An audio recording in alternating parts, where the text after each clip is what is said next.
Bom, segundo compartimento do tubo digestivo, faringe, também chamada de garganta, né? Já foi descrita lá na aula de sistema respiratório. A gente lembra aqui, papel no sistema digestório, papel de deglutição. Onde deglutição vai ser simplesmente a passagem do bolo alimentar. Lembrando que bolo alimentar é o nome que você dá para o alimento. Depois que ele é transformado lá na boca, né? Então a boca vai promover mastigação e insalivação, digestão mecânica pelos dentes, digestão química pela saliva, e o alimento vira bolo alimentar. E agora na deglutição eu vou passar o bolo alimentar da boca para o esôfago. A gente, pessoas, tem que terceiro compartimento do tubo digestivo vai ser o esôfago.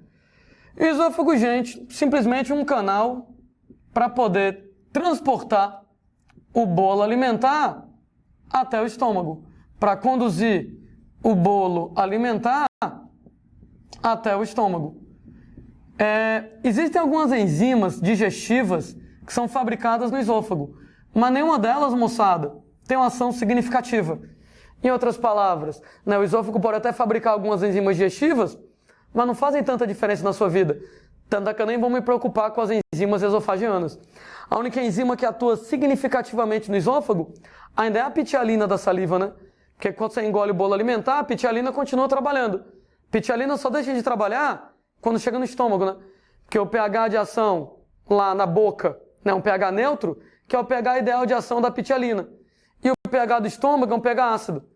Então, quando a pitialina está na boca com pH neutro, ela funciona.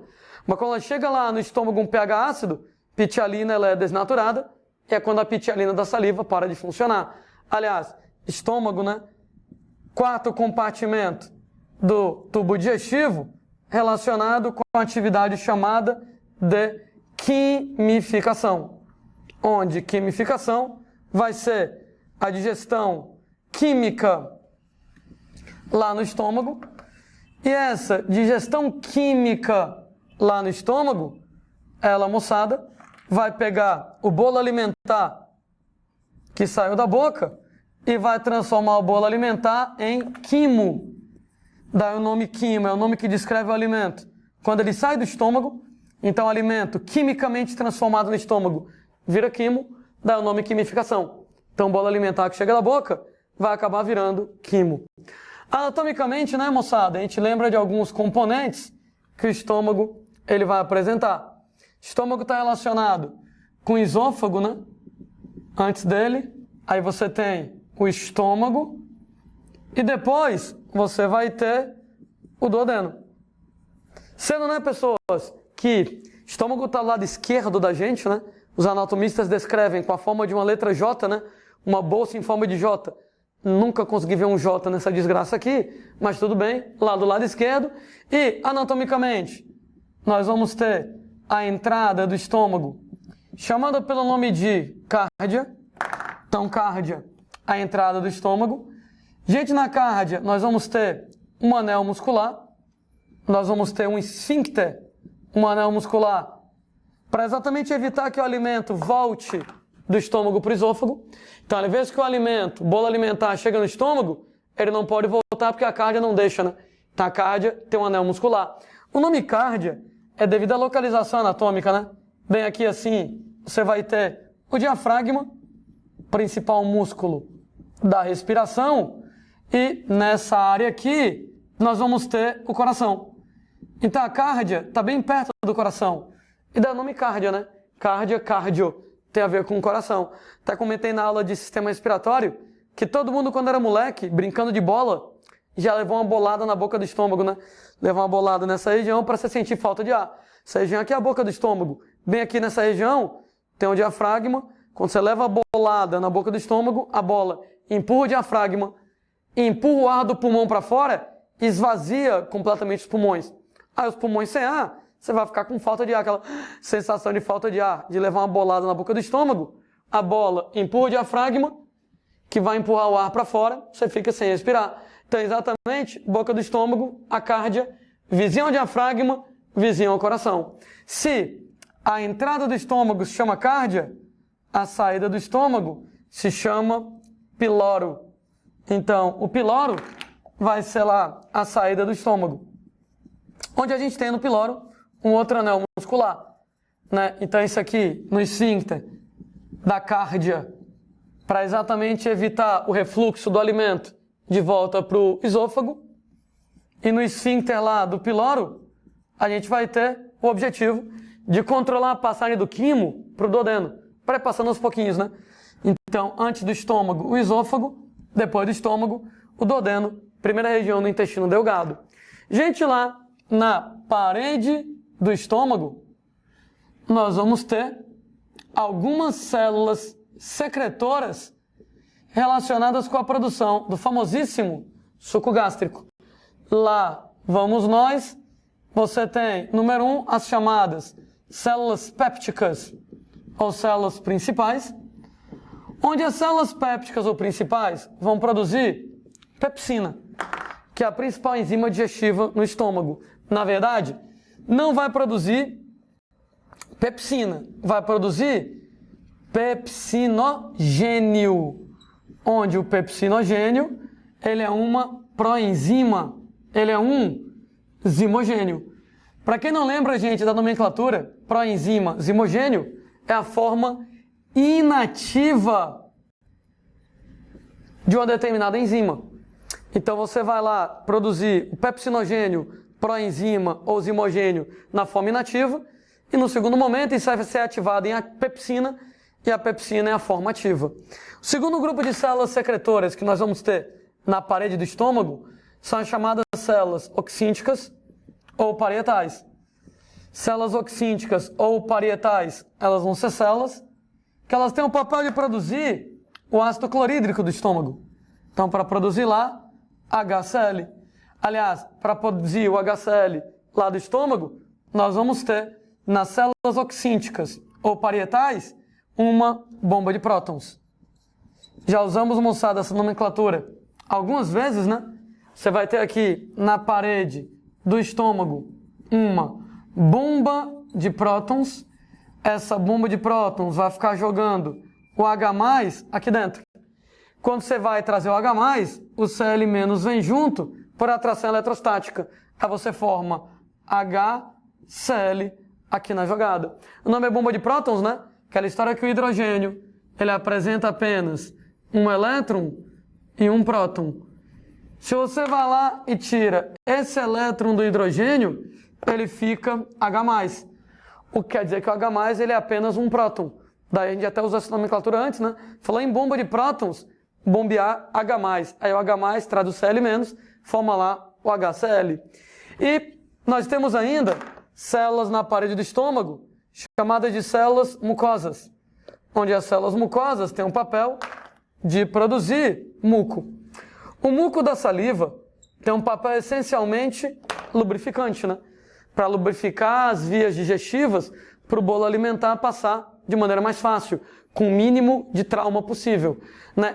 Enquanto o muco da saliva tem basicamente um papel lubrificante, o muco do estômago tem basicamente um papel protetor. É porque o HCl ele vai deixar o pH do estômago muito baixo, muito ácido, o que é extremamente agressivo. Então eu preciso do muco para me proteger contra esse HCl. Daí, essas três células contribuem lá para a produção do suco gástrico, que é o suco digestivo que vai agir no estômago. Suco gástrico, moçada, ele vai apresentar, número 1, água. Número 2, HCl, que é o mesmo papel do ácido clorídrico do estômago. Eita caramba, muita coisa. Número 1, eliminar micro-organismos. Estava até comentando na aula, gente, lá de sistema imunológico, que o HCl faz parte da primeira linha de defesa, barreiras, né? Que quando você bebe água contaminada, você come alimento contaminado com bactérias, normalmente não tem tanto problema, porque no que você bebeu a água contaminada, comeu a comida contaminada, chegar no estômago, o HCl do estômago tende a eliminar a maioria das bactérias. Claro que se a água estiver muito contaminada, se o alimento estiver muito contaminado, que nem alimento estragado, alimento podre, tem tanta bactéria que o HCl não dá conta do recado. E aí você vai acabar ficando doente. Mas você não fica doente com mais frequência, porque o HCl elimina micro-organismos. Segundo papel, descalcificar pedacinhos de osso. Ora, na aula de tecido ósseo, a gente contou a história de uma experiência onde você pega um osso de galinha e mergulha ele em ácido. Falei lá de colocar em vinagre, que tem ácido acético, ou colocar em Coca-Cola, que tem ácido carbônico. Comentando que 1 a 2 horas que o osso de galinha fica lá dentro do vinagre, dentro da Coca-Cola, gente, ele descalcifica e o osso descalcificado fica borrachoso, né? Dá até para dar um nó no osso de galinha. Por que isso aqui é interessante? Para evitar que fragmentos de osso rasguem a parede do estômago, a parede do intestino, para evitar que fragmentos de osso te machuquem. Isso é particularmente importante em animais carnívoros, né? Onde o animal carnívoro lá, né, ele vai comer a carne às vezes, mastiga, vem pedacinho de osso, pontiagudo. Então, para esse osso não danificar a parede do estômago, parede do intestino, o HCl descalcifica o osso fica mole, fica borrachoso, não me preocupa mais. Minha preocupação com pedacinhos de osso, 2 coisas, né? Em relação ao esôfago, que ainda não tem um HCl para poder decalcificar, então um pedacinho de osso pode acabar rasgando a parede do esôfago. Daí, por exemplo, cuidado com um peixe que tem espinha, né? Engolir uma espinha inteira pode perfurar o esôfago. Quando chega lá na frente, eu não me preocupo tanto, que a tendência é que aquele pedacinho lá de osso da espinha seja descalcificado pela HCl. Né? E outra preocupação é você, ao invés de engolir o pedacinho de osso, você aspirar. Você vai aspirar o pedacinho de osso, vai lá para a laringe, vai lá para a traqueia, pode causar engasgamento e dar então asfixia, né? Então, pedacinhos muito pequenininhos de ossos, né? O problema lá não é nem tanto perfurar. A HCl tende a te proteger com isso, né? Disso, descalcificando esse pedaço de osso. Minha preocupação maior é você aspirar aquilo lá na laringe, lá na traqueia, poder causar engasgamento, asfixia. Terceiro papel que o HCl tem. O HCl, ele vai ativar o pepsinogênio, que eu estava comentando com vocês, que o pepsinogênio, ele é uma proenzima, ele é inativo, e aí você vai ativar em pepsina, que a pepsina vai ser a enzima realmente ativa, realmente funcional. E moçadinha, quarto papel do HCl no estômago, ele vai dar o pH ideal de funcionamento do estômago. Onde o pH ideal de funcionamento do estômago é um pH superácido entre 1,8 e 2,0, aqui nesse caso. Enquanto a gente tem lá o pH ideal de ação da saliva na boca é neutro, na casa de 7, aqui ele é bem ácido, e o HCl vai dar esse pH ácido para a pepsina poder trabalhar. Né? Terceiro componente, gente, lá do suco gástrico, pepsina. Então, o pepsinogênio, ele vai lá ser ativado como pepsina. Quem vai fazer essa ativação? O próprio HCl. E, gente, o que é que a pepsina faz da vida? Gente, a pepsina, ela vai ter o papel de digerir proteínas. Cuidado, cuidado, muito cuidado. Eu não vou digerir proteínas em aminoácidos. Eu vou digerir proteínas em peptídeos. Ou seja, nesse caso lá, a gente depois vai ter que quebrar os peptídeos em aminoácidos isolados. Então, eu vou pegar uma proteína que tem 100 aminoácidos e quebrar em peptídeos de 10, 15 ou 20 aminoácidos. Depois, eu vou ter que pegar esses peptídeos de 10, 15 ou 20 aminoácidos e quebrar em aminoácidos isolados. Mas isso é só lá na frente. É por isso que eu vou argumentar com vocês que o pepsinogênio, ele promove uma digestão parcial das proteínas. Não é uma digestão completa. É só o comecinho da proteína em peptídeo. Depois, vou ter que quebrar os peptídeos em aminoácidos isolados. Né? A gente tem que, como a HCl deixa o estômago muito ácido, você vai precisar de muco, né? Então, estava até comentando que o muco tem um efeito protetor, né? Exatamente, proteger contra a acidez do estômago, contra o bendito do HCl, né? Exatamente a proteção contra a acidez do estômago. Ei, moçada, como é que anda aí a sua vida? Né? Tá estudando muito? Né? Tá cansado? Tá estressado? Ô, rapaz, manere, viu? Não vale a pena se estressar, não. Eu sei que a gente quer entrar logo lá na universidade, mas tudo tem seu tempo, né? Vai acontecer na hora certa, né? Você se estressar não vai te ajudar. Ao contrário, você se estressar muito vai atrapalhar a sua vida, né? A gente tem, moçada, que o estresse faz você liberar adrenalina, e a adrenalina aumenta a produção de HCl no estômago e ainda diminui a produção de muco. No que aumenta a HCl e diminui o muco, o ácido começa a irritar a parede do estômago, você vai ter gastrite. Efeitos como, por exemplo, gente, dor, azia, queimação, exatamente devido a você ter ácido demais, devido a você ter muco de menos. E a adrenalina faz isso, o estresse é um fator causal dessa situação. Então eu sei que é muito fácil falar, né? Mas tente levar a vida o mais de boa possível, tudo vai ter lá o seu tempo, não adianta querer se apressar. E alto astral, né? Vida de boas, não se estresse, porque o estresse, dentre outros problemas, aumenta o risco de gastrite. Para piorar, se você toma muito café, se você bebe muito refrigerante, cafeína do café do refrigerante estimula você a liberar adrenalina. Se você, moçada, fuma a nicotina do cigarro, estimula você a liberar adrenalina. É por isso que se você for no médico reclamando que está com dor de estômago, azia, queimação, ou seja, moçada, gastrite, recomendações que o médico vai passar para você: relaxe, pare de tomar tanto café, tanto refrigerante e não fume, porque tudo isso tende a piorar um quadro de gastrite. E se você tiver gastrite e tiver uma bactériazinha chamada de Helicobacter pylori, ô Landinho, como é que eu pego essa desgraça? Em água, em alimento contaminado, com fezes de alguém que tem a bactéria. Então alguém tem a bactéria, quando defeca, libera as bactérias, contamina a água, contamina a comida, e aí você acaba bebendo essa água, comendo essa comida, a bactéria se instala em você. E aí essa bactéria aumenta lá o risco de a gastrite evoluir para um quadro de úlcera. Lembrando, né, moçada, que úlcera é um nome fresco para ferida. Então posso falar em úlcera na boca, em úlcera na pele, em úlcera em qualquer lugar. Mas aqui a gente está falando de úlcera péptica, de úlcera na parede do estômago, que tem a ver com gastrite, mais a ação da bactéria, abrindo um buraco na parede do seu estômago, uma ferida, e aí, claro, os sintomas de gastrite muito mais intensos, especialmente a dor na úlcera péptica, ela é bem mais forte. Se você tiver com gastrite, vários exames vão ser feitos em você, inclusive saber se você tem a bactéria. Se você tiver a bactéria, vamos tratar para poder evitar que você tenha uma úlcera. Você tem lá, né, úlcera já, além de controlar a bactéria, muitas vezes a úlcera tem que ser corrigida cirurgicamente, né? Tem que ir lá fazer uma cirurgia para poder fechar o buraquinho que a bactéria gerou para evitar que você tenha maiores problemas.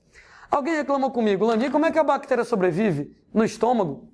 Se a acidez do estômago é tão grande, com um pH desse, 1,8 a 2,0, um pH extremamente violento, que elimina micro-organismos, como é que a Helicobacter pylori, como é que a H. pylori aguenta isso?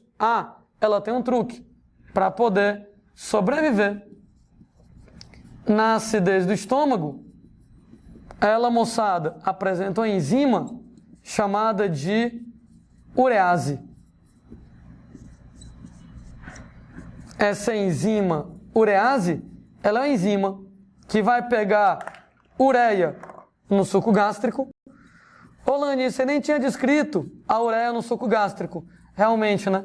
Nem falei da ureia. Mas você tem um pouquinho, bem pouquinho, o suficiente para ela pegar essa ureia no suco gástrico e quebrar a ureia em CO2 e amônia.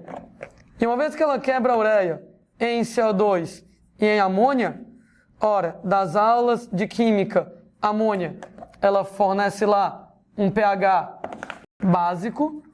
No que ela fornece um pH básico, essa amônia neutraliza a acidez no estômago. Não no estômago inteiro, não do estômago como um todo, mas, moçada, no lugar onde a bactéria se instala.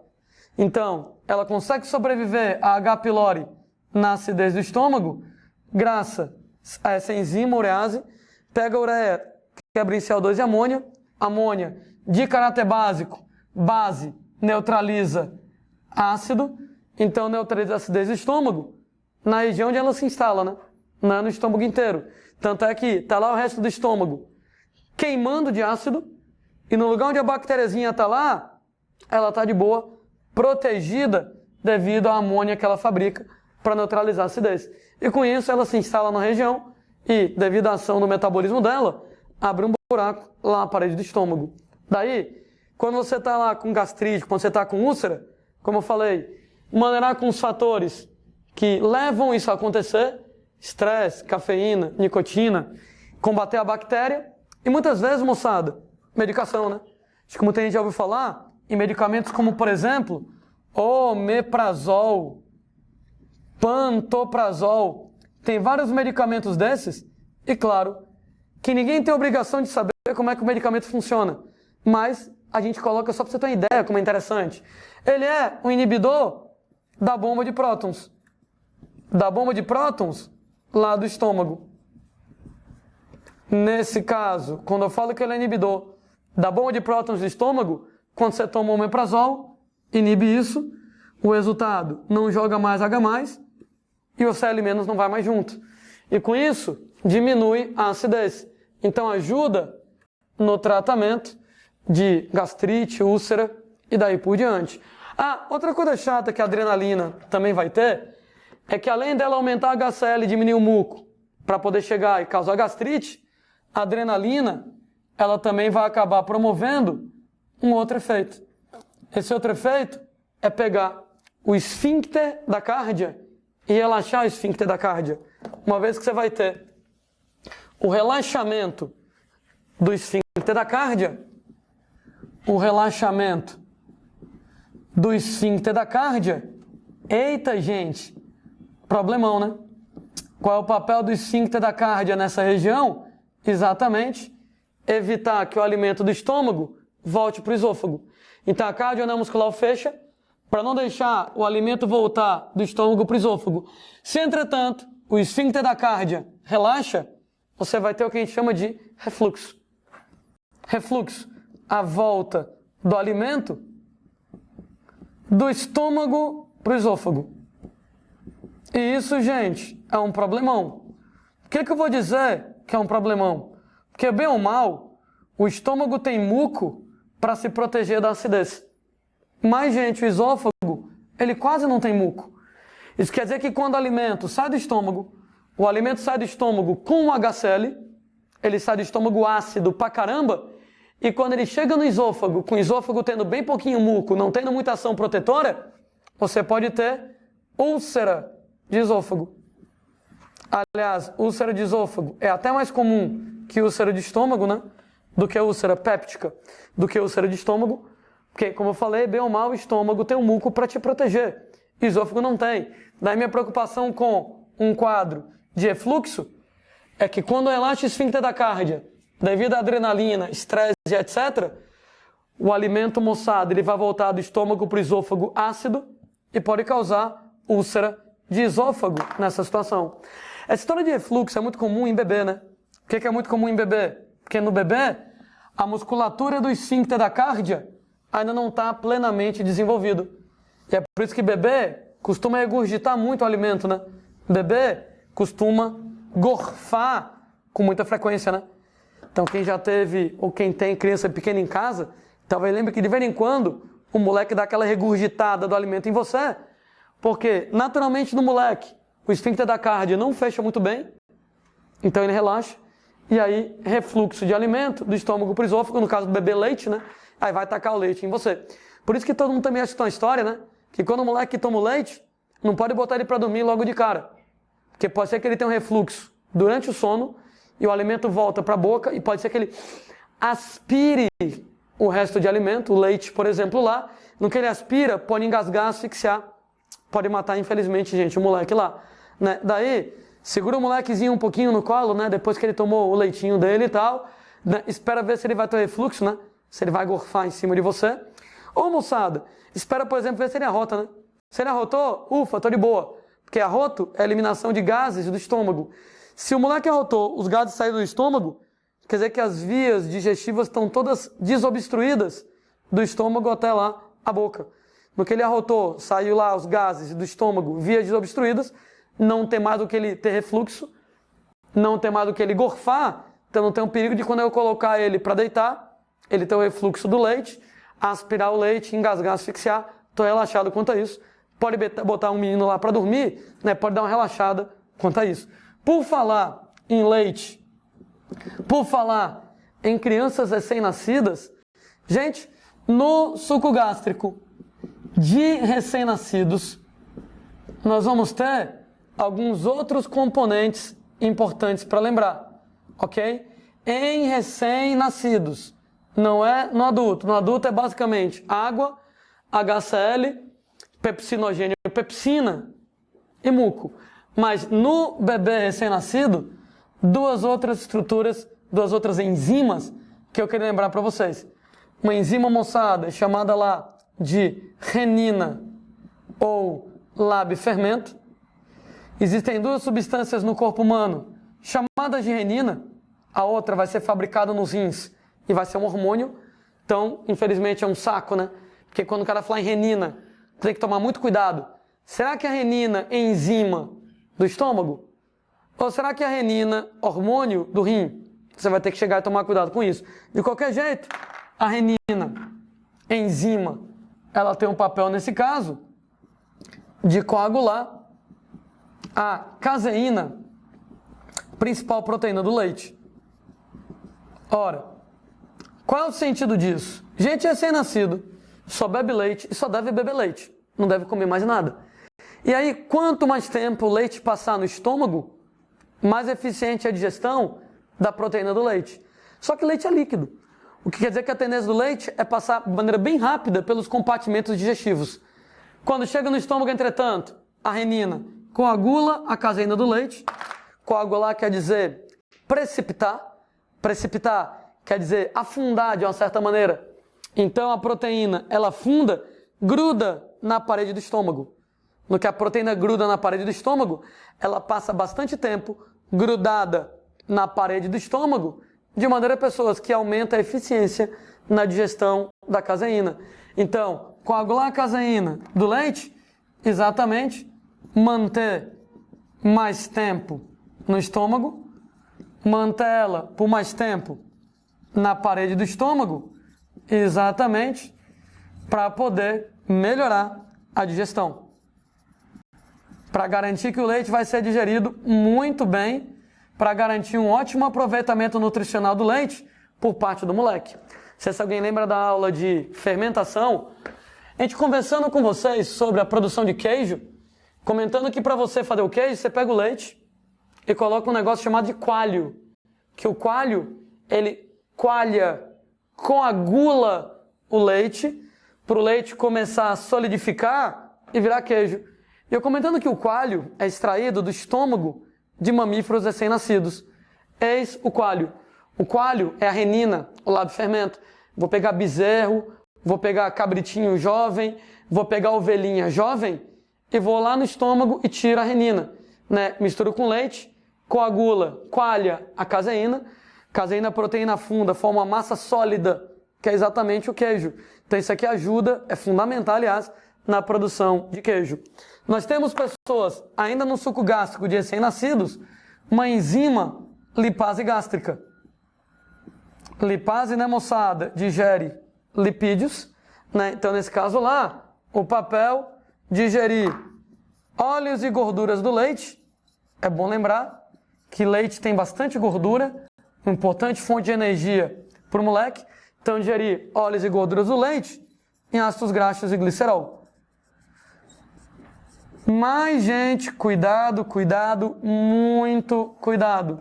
Esses dois caras aqui, a renina, para coagular a caseína do leite, e a lipase, no recém-nascido. Contando, moçada, lá, no adulto, resumindo a função do estômago.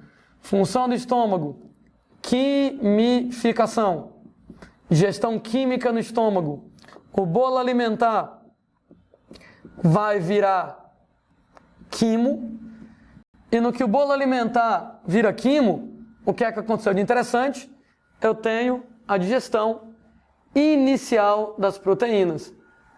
Ô, gente, por que eu falo em digestão inicial de proteínas? Porque, por enquanto, é só uma digestão parcial. Eu vou quebrar proteína em peptídeo. Lá no futuro, eu vou ter que quebrar o peptídeo em aminoácido. Então, eu vou ter que fazer a digestão final. Então, a digestão inicial, só o começo da digestão de proteínas em peptídeos, uma digestão parcial da proteína em peptídeo, e no futuro, vou ter que fazer a digestão final, quebrando peptídeos em aminoácidos. Resumidamente, como o estômago trabalha, ele digere basicamente proteína, digestão inicial de proteínas em peptídeos.